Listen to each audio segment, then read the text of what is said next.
Adamo reporting for Filipino Migrant News. Today we are here with Vila, the 2021 Dairy Farm Manager.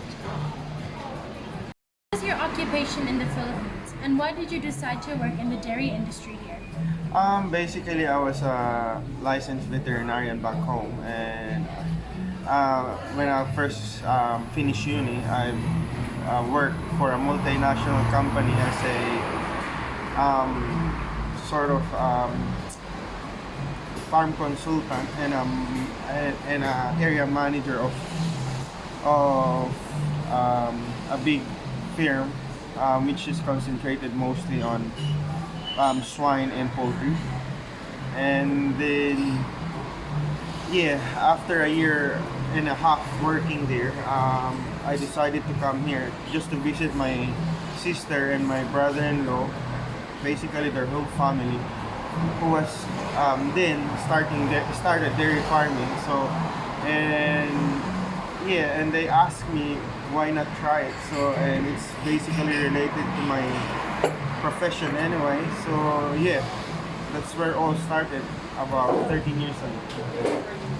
With all of your awards, what are your success secrets? Basically, there's no secret on the to have a successful career or something. It's just you need to do your work, have passion on it, do the best you can, stick on your principles, and have a goal. That's very important to have a goal, because if you have a goal, you're gonna do the right thing just to achieve that goal. So it's all summarized to that. How long did it take to rise up the ranks from farm assistant to farm manager?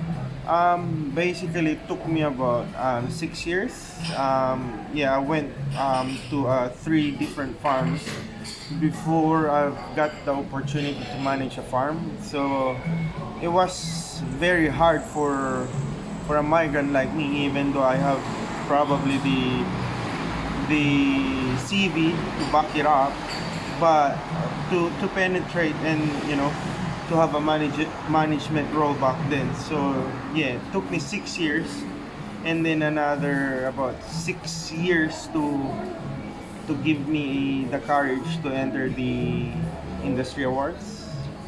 And What are some of the challenges for an immigrant entering the dairy industry? first and foremost is the culture. It's a big culture shock, especially when you're alone, like me before. They have different culture, of course.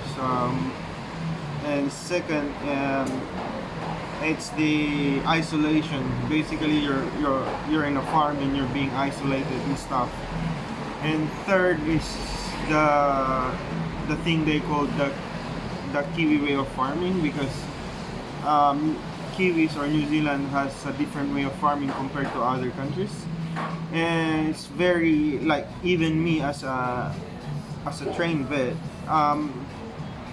it was hard for me, especially because it's not only your focus on one thing, but your focus on everything about dairy farming.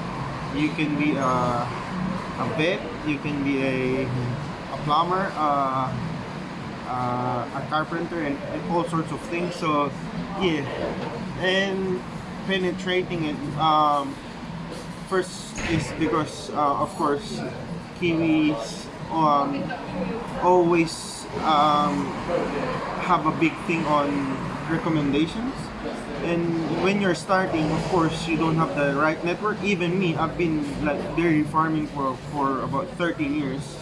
It is only now that I had this kind of network among the industry, which basically is a big help, especially when you're trying to move up the ranks. Because one of the biggest, I don't know if you notice it, but one of the biggest thing for people to trust you here in New Zealand is through recommendations.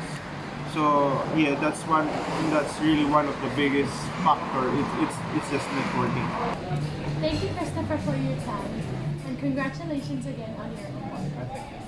This is Jazz reporting for Filipino Migrant News. Bye!